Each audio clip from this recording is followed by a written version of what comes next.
Alléluia. Quand il s'agit de prier, faire des proclamations, la louange, l'église est remplie. Quand on commence la prédication, les gens sortent pourquoi? Vous sortez pourquoi? Tous ceux qui sont dehors rentrés. La Bible déclare que la fin d'une chose vaut mieux que son commencement. Amen. Alléluia. Il est dit dans Genèse chapitre 14, verset 18 à 20. Melchisedec, roi de Salem, fit apporter du pain et du vin. Il était sacrificateur de Dieu très haut. Il bénit Abraham et dit, béni soit Abraham par le Dieu très haut, maître du ciel et de la terre. Béni soit le Dieu très haut qui a livré tes ennemis entre tes mains. Et Abraham lui donna la dîme de tout. Qui était donc Abraham pour donner la dîme de tout? Son revenu à Melchisedec. Remarquez qu'Abraham était serviteur de Dieu. Abraham est en train de nous enseigner par là que, en tant que serviteur et servant de Dieu, nous ne devons pas recevoir que les dîmes, mais nous devons aussi payer ou donner notre dîme. Amen. Beaucoup de serviteurs et servants de Dieu ne payent pas les dîmes, ne donnent pas les dîmes à Dieu. Cela n'est pas bon.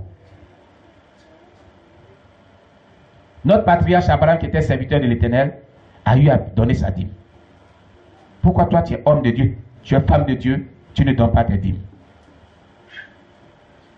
Quel Dieu adores-tu? Si c'est le même Dieu que nous adorons, tu dois être fidèle dans tes dîmes, dans tes offrandes. Amen. Gloire à Jésus.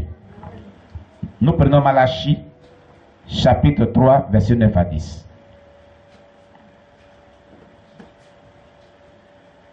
Le dernier livre de l'Ancien Testament. Malachie chapitre 3, versets 9 à 10.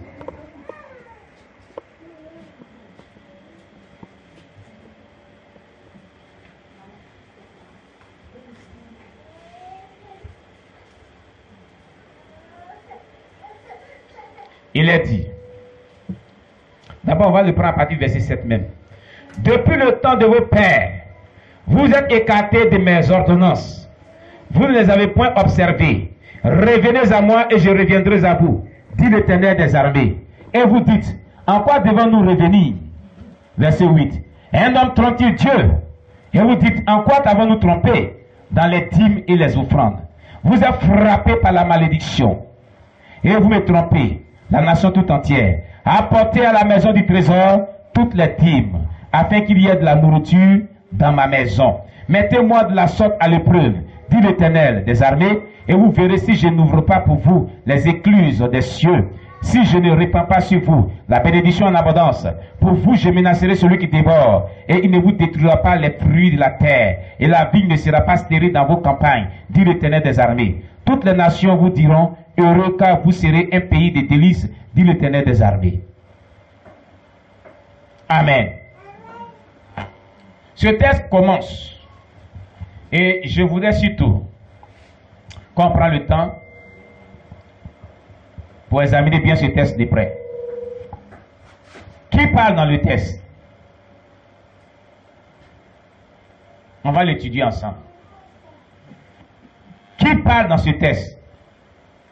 Quelle est la voix qu'on attend dans ce texte? Prenez le micro. Celui qui veut parler, il laisse son doigt, prend le micro et puis parle. Qui parle dans ce texte? Personne n'a suivi? Oui, donnez le micro au frère Jacques. Il a levé son doigt.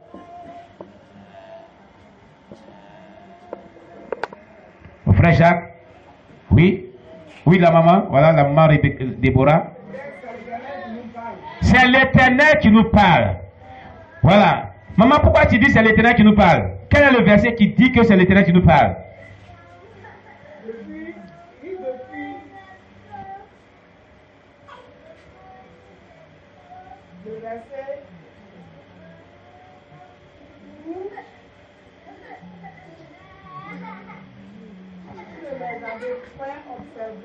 Oui. Revenez à moi et je reviendrai à vous. Amen, ça suffit. C'est bon, c'est déjà une preuve. Dit l'Éternel des armées, c'est l'Éternel qui a dit cela.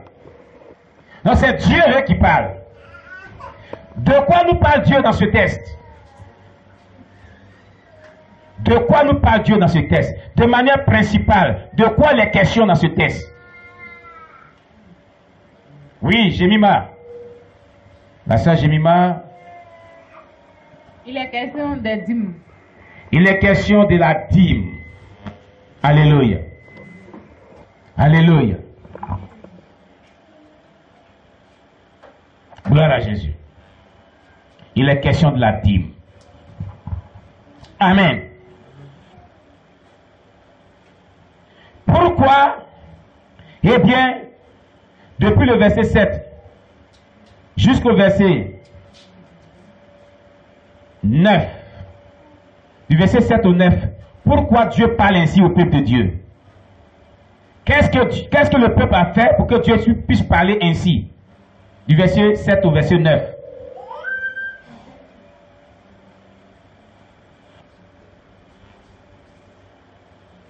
Oui, maman Déborah, donne-lui le micro. La parole nous dit ici, Dieu dit, vous vous êtes écartés de mes ordonnances. Oui. Vous vous êtes écartés de mes ordonnances, c'est-à-dire que nous ne mettons pas sa parole en pratique. Or, l'ordonnance ici, c'est de donner nos dîmes et nos offrandes. Oui. Dans le verset 9, oui, la parole dit, apportez à la maison du trésor vos dîmes pour qu'il y ait de la nourriture dans ma maison. Oui.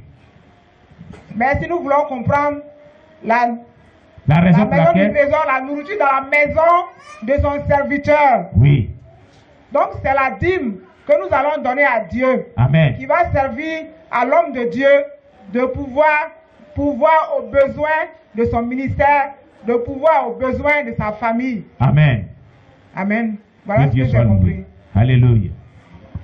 Oui. Qui devrait dire aussi quelque chose d'autre? Pourquoi Dieu nous dit, Dieu parle ainsi à son peuple? Dans le micro, rappelle-moi ton nom, mon fils. Jonathan, le frère Jonathan. Pourquoi Dieu parle ainsi à son peuple? Du verset 7 au verset 9. Au verset 8, il dit, un homme trompe-t-il Dieu? Oui. Car vous me trompez. Et vous dites, en quoi t'avons-nous trompé? Amen. Ici, l'Éternel voulait insinuer que nous, son peuple, nous le trompons. Oui. Mais sans doute, nous ne reconnaissons pas la tromperie que nous faisons commettre à l'Éternel. C'est ça. Pendant que la Bible dit, celui qui annonce l'évangile doit vivre de l'évangile. Oui.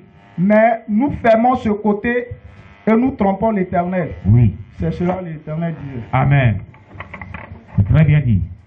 Gloire à Jésus-Christ. Nous trompons Dieu. Oui, la maman Déborah veut dire encore quelque chose. Pourquoi Dieu parle ainsi toujours, du verset 7 au verset 9? Dieu parle ainsi parce que... Actionnez le micro. Le micro, actionnez le micro, oui. Voilà. Aidez-la à actionner le micro. Voilà. L'Éternel parle ainsi parce que quand bien même nous donnons les dîmes, elles ne sont pas justes.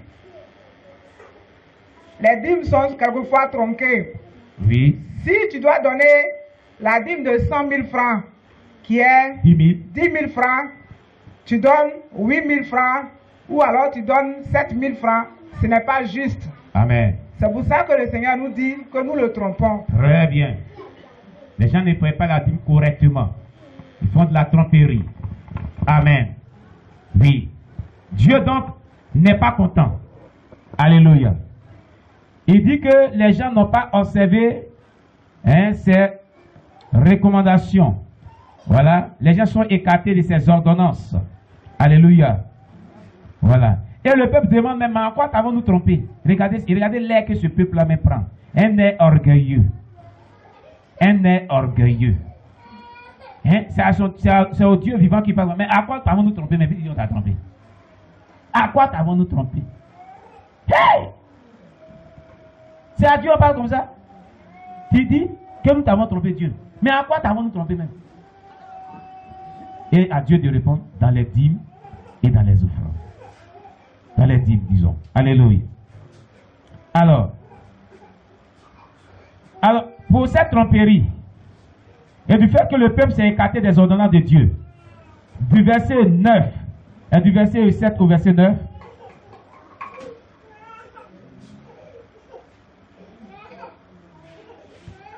voilà.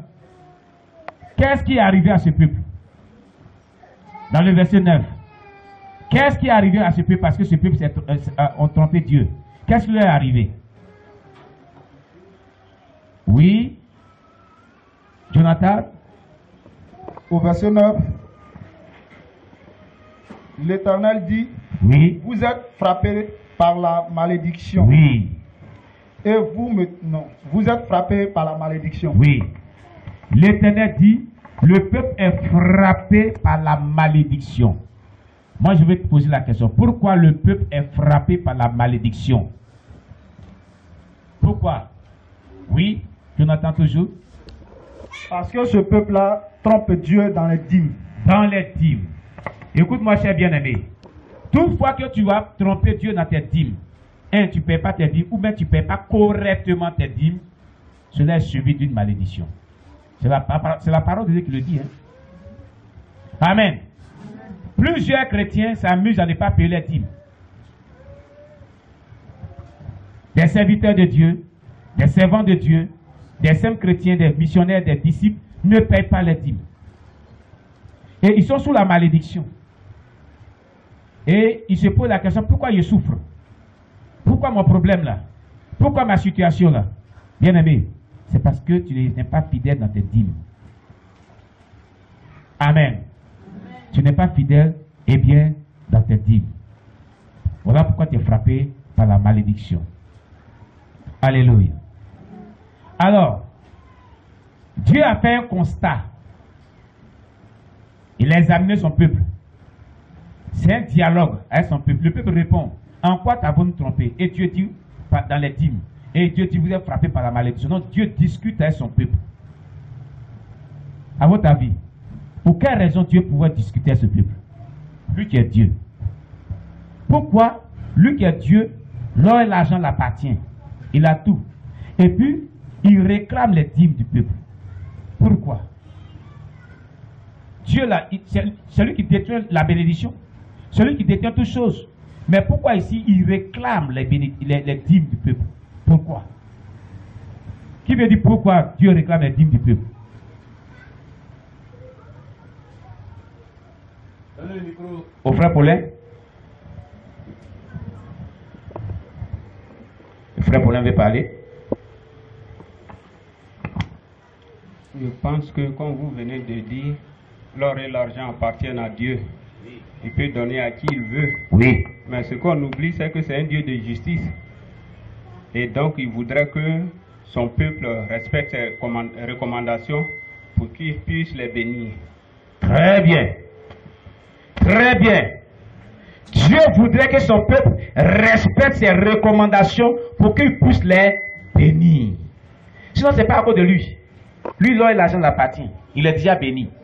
Mais c'est à cause du peuple lui-même. C'est pour amener le peuple sous la malédiction. Il a constaté que ce peuple-là est maudit. À cause du fait que le peuple ne paye pas dans ce principe de dîme qu'il ne donne pas à Dieu, ils sont maudits. Et lui, Dieu, est un Dieu d'honneur, un Dieu de bénédiction, de gloire. Comment est-ce que on dit ton peuple est maudit? Les gens ne présentent pas bien. Voyons la condition de son peuple. Dieu juge bon de les enlever dans cette situation. Donc il les rappelle qu'ils ne respectent pas certains principes qui font qu'ils sont maudits. Ils sont sous la malédiction. C'est pour les enlever sous la malédiction et les faire rentrer dans la bénédiction que Dieu les interpelle sur le fait qu'ils ne sont pas fidèles dans leur dîme. Amen. Après que ce constat est fait par Dieu, qu'est-ce que Dieu dit au peuple maintenant au verset 10? Du verset 10 jusqu'au verset 12. Que dit Dieu au peuple de Dieu? On va énumérer. D'abord le verset 10. Qu'est-ce que Dieu demande au peuple de pouvoir faire? Oui, la sœur Jemima. Qu'est-ce que Dieu dit au peuple de pouvoir faire à partir du verset 10? Qu'est-ce qu'il leur demande de faire? Il dit, apportez à la maison du trésor toutes les dîmes, afin qu'il y ait de la nourriture dans ma maison. Très bien. Mettez-moi de la Non, sorte... verset 10 seulement. Hein. Oui, continue. Mettez-moi de la sorte à l'épreuve, dit l'Éternel des armées. Et vous verrez si je n'ouvre pas pour vous les écluses des cieux. Si je ne répands pas sur vous la bénédiction en abondance. Amen. Amen. Je vais poser une question. Dieu dit au peuple, après le constat fait, apportez à la maison du trésor toutes les dîmes et les offrandes. Éteignez le micro. Amen. Apportez à la maison du trésor toutes les dîmes et les offrandes afin qu'il y ait de la nourriture dans sa maison. Qu'est-ce que c'est que la maison du trésor? À quoi Dieu fait référence lorsqu'il parle de la maison du trésor? Où est la maison du trésor? Oui, le frère Jacques, donnez-lui le micro. Donnez le micro, frère Jacques. Bon, on peut dire la maison du trésor, c'est là où les enfants de Dieu se rassemblent pour prier. Une église ou un temple de Dieu. D'accord. Oui, c'est pas mauvais. Qui d'autre veut parler encore? Avec précision. Qui veut dire où se trouve la maison du trésor dont on parle ici? Le frère Jacques dit, on peut dire la maison du trésor, c'est le lieu de culte. C'est pas mauvais. Oui. Mais regardez, on dit, afin qu'il y ait la nourriture dans ma maison. Est-ce que dans le lieu de culte, on trouve une nourriture? Oui, donnez à ma fille. Donnez à sa femme.